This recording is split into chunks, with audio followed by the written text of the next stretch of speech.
Shattering Cold was a surprisingly busy time for Kosjem's furniture business. She had orders secured in Pentak that would require 10 shipments. She had already lost a shipment to the faulty train loading system, and the train did not even come close to the bigger cities. But she came across the hotel owner at the train station that was refurnishing about half of the rooms in one of his 2 hotels to try to attract better clientele. Most of the shipments would be going to Pentak, but at least 2 of them were going to Chordek. This would not be easy, mind you. She relied on the rather inconsistent train service and the small number of local cargo vehicles running between the bigger cities and the trains. Restrictions in Gregora's territory made it difficult to secure fuel for anything that was not medical or military. She was an expert, however. Kosjem had made some influential friends in the large hospitals in Amtronkos and Avadi. This was actually rather common, as most businesses in Gregora and Keigos alike depended on trade, so most medical trips were not purely medical. A lot of people thought it was a corrupt system, but it worked, at least until they approached Chordek. A check was done at a fueling depot about 20 kilometers from Chordek, and only medical were allowed through. Not going to the fueling depot would result in the transport being shot down. Because of this, getting furniture to Chordek was very difficult. It was even more difficult than getting into Pentak or Amtronkos because they did not have access to smaller vehicles that were used exclusively for trade purposes in those cities, at a hefty charge. There was no option to bring vehicles over from Keigos either, as Gregora had control of most of the fuel stock. It would all be worth it if she got her shipment over, though. This order would cover the next half a year of salaries and overhead, and of course, the train service would have to pay the base value of the shipment she lost. It was not the same as what the customers would pay, but at least she would not lose too much from the accident, and none of her workers were hurt. She was optimistic, as were the workers who were with her. One lost shipment would be replaced by enough to keep her afloat for a long time. The first thing she had to do would be to find a way into Chordek with all that furniture. She got help for the smaller orders all the time, as boys from the King's School were regularly recruited to take individual pieces from the fueling depot to their respective customers. This would require something else. "I'm going to have to go to Chordek," Kosjem said. "I thought you said they wouldn't buy during Shattering Cold." "Well, I was wrong. The hotel owner was from Pentak anyway, so I wasn't completely off." The worker looked around and wrung his hands. I don't know. Miss Beeches, I know what happened to your boyfriend. We would all be lost without you." "You would be," she said and grinned. "I'll be back, though, just a little late." "I would feel better if I went with you." "I want you to prep the wood and fabric for our next shipment. I've got some beautiful patterns in mind, so I know you can't do much now, but every last bit of preparation that you can do before I get there, I want it done. Buy the materials, sharpen the tools, write up the invoices. Our job will be a lot easier if you do all that before I get there. I need to do this while I'm here. You should also prepare for possible custom orders." He shuffled a little. "All right, Miss Beeches. We can prep the bases of the chairs and beds, too." "Good man. Get to it. I'll see everyone in a few days." Kosjem walked to the transport station in Pentak, on the north end of the city. She looked around for any familiar faces, but did not see any. "You're not from here, are you?" said a man in a Gregoran dialect. "No, but I come here all the time. Is Gagax here?" "Never heard of him. You're looking for transport, huh? Chordek?" "Yes, if I could talk to Gagax, I'm sure we could arrange something." "What did you want to take there?" "Just myself for now, but I would want to take about 2 shipments of furniture there." The man stared at her. After nearly a minute, he said, "Furniture? You do realize only purely medical and military transports go to Chordek, right?" "I am aware. I've done this before. We get help at the fueling depot." "You would need a lot of help for 2 shipments. I'm afraid that may be impossible." Kosjem tried to walk past the man, but he blocked her way. "Those poor Chordek Hite will have to go to a Gregora Hite for their furniture." "Are you seriously refusing me passage because I'm from Keigos?" "I'm sorry, we're full anyhow." Kosjem turned away and walked a few steps. She glanced back, and when she saw that his face was turned away from her, she ran to the transport. "Gagax! Gagax, where are you?" The man tackled her to the ground. She yelled, "Gagax, are you here somewhere? Because this would be a great time for you to show up." A burly, leathery man appeared and shouted, "Hey, what's going on here?" The man who tackled her said, "She was trying to sneak into Chordek. She's from Keigos." Gagak said, "Let go of her, I know her." "She's alright. Look at her face. She's in Gregora clan." Kosjem started to speak, but Gagax put a finger to her lips. "She's fine," Gagax said. The other man scoffed. "Boy, you should know better than to wander around here when I'm gone." "Don't ever say that about me again." "Don't be stupid, Kosjem. He likely would have killed you or tossed you in a cage if he thought there was any chance you were a spy or something." "I make furniture." "Sounds like a great cover for a spy." Kosjem huffed. "He needs a few days in a cage. I can't believe he'd attack someone just for being from Keigos." "Are you saying the same thing wouldn't happen in Salheim, but in reverse?" "It wouldn't. We're much more civil there." Gagax scoffed. "I heard a bit of what you said. So you have a large shipment this time?" 2 full shipments, actually." 2 full shipments, both into Chordek. That's a tough ask, Kosjem. The odd couch or bed is easy enough, but 2 full shipments on one of the medical transports, and it's more of you than actual medical." "I know. It's a lot to ask. But I'll pay you extra." "Extra beyond the extra I'd have to charge anyway for the extra weight and fuel?" "Yes. It'll be worth it for both of us." "I sure hope so.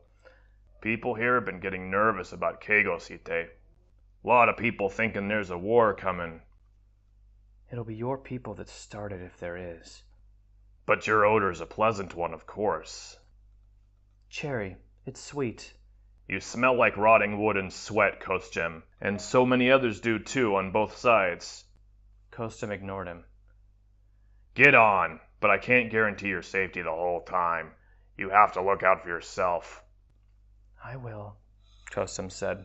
Kosjem stepped onto the transport and found a seat in the corner. A dozen doctors and about 30 nurses boarded and took their seats, securing themselves. The transport lifted slowly to the sky and lurched forward. Kosjem was far from the windows. She would have loved to see everything along the way, but it was evening anyhow. Omtronkos was nice to look at night, but most of the countryside would have been black. There would have been the occasional lights from the farmhouses. Most of the colony was farming, as they had to put as much of the land to use as they could to raise enough food for everybody.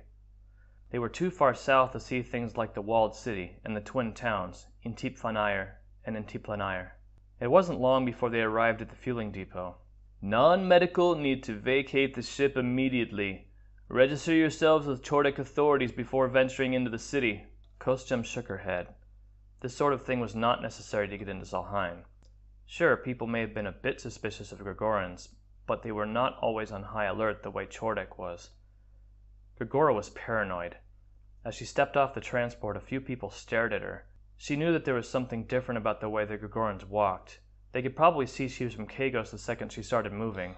A man in a turon, the traditional Gregoran military dress uniform, greeted her at the door. "Papers, please," he said in an attempt at a Keigos dialect. "Excuse me?" "Travel papers. Do you have permission? Were you allowed into the city?" I come to Chordek regularly. I'm friends with some of the teachers at the King's School, Sevlisir and Sungos. I do business here regularly." "I'm sorry, I'm going to have to see papers." Kosjem was close to panic, but she remembered she did have identification with her. She showed it to the soldier. "We have established who you are, but you still do not have permission to come here. You did not make your plans ahead of time." "Well, I guess I do let some people know I'm coming usually. But am I not allowed to come and visit some friends?" "Not without travel permission. I'm afraid I cannot allow you any further in." Gagax walked back toward the transport and Kosjem. "Is there a problem here, Tomtrik?" Gagax said. "Oh, hello, Gagax. Orders are to close off travel between Chordek and the depot unless people have permission first." That sounds like something you just made up." Tomtrik pulled a paper from an inside pocket. "Afraid not, Gax." Gagax snorted and read the paper. "You just let about 40 nurses and doctors by without so much as looking them in the eye, and you expect me to believe this is a universal requirement just to get into the city?" "They were clearly medical. She is clearly not.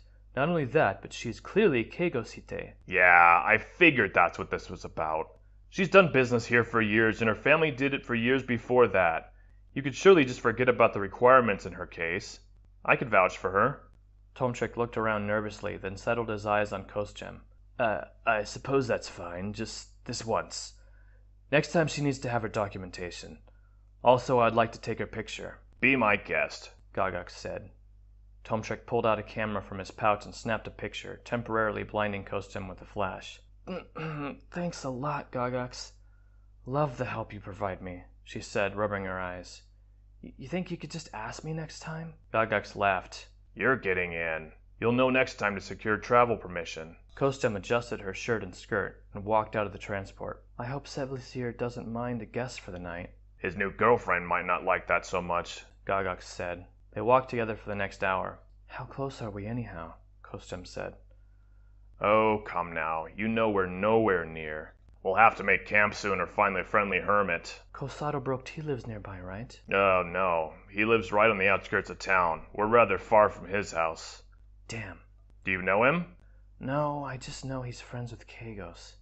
He might be one person, other than Sevlisir or Sungos, that I can trust beyond the exchange of coin and furniture. As long as you keep talking like that, no one is going to trust you for sure. Your walk is bad enough. Well, Bali and Pentak are bad enough, but at least they sound a bit more like old Vinkan. Chordekwa is obnoxious. I do not want to sound like that. It's really easy once you get used to it, you Gens bastard.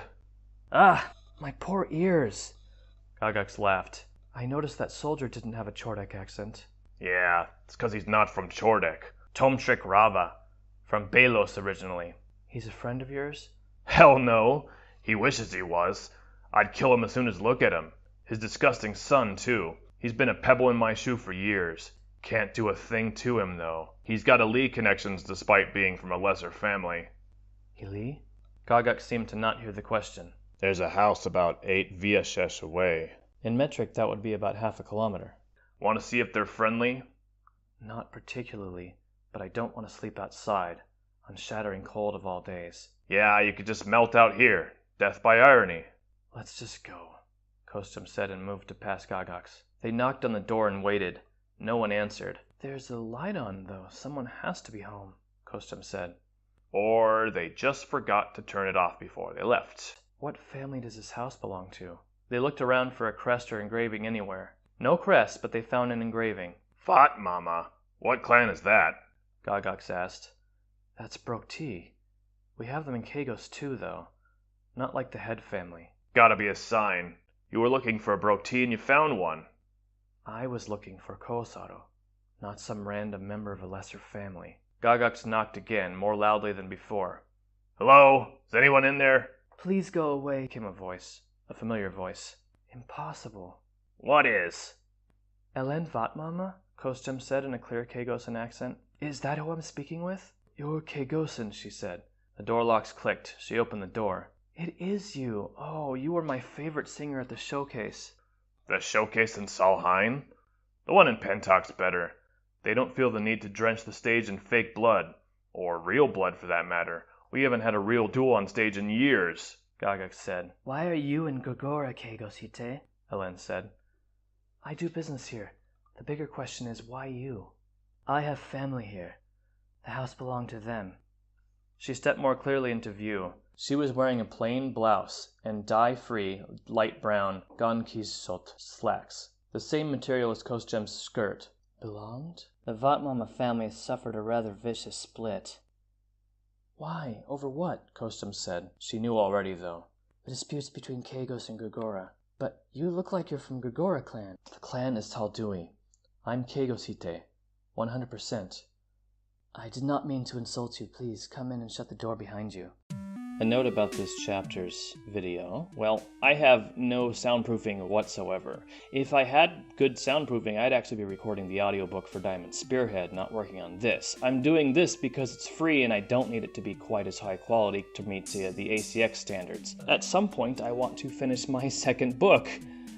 I'm about a third of the way through the story right now in the second book, and I started a long time ago, long before I published Diamond Spearhead. And I also have another book that is finished that I haven't edited yet that I'd like to publish someday. And so this side project I really love. I really love talking about Kosjem and and all these, everything that's going on, because I like getting a different perspective. I like showing you the other side of it, even though this technically doesn't happen at the same time as any of the stories that I've got so far. It does kind of give you a hint about what life is like on the other side. A little closer to Kosato's time, obviously, well, because Kosato is alive during this time. He's just a little younger. And so I think that it's good for me to do this, but at some point I'm going to have to get back to things that I can hopefully someday make money on. And that would be a train. So that's fun. Anyway, I hope that you keep coming back. Like, subscribe, etc. Vorpal sword, snicker snack. Just thinking of words, and then there we go. It's the Jabberwocky from Through the Looking Glass. Okay, that's about it. Goodbye. Come back next week, maybe, hopefully.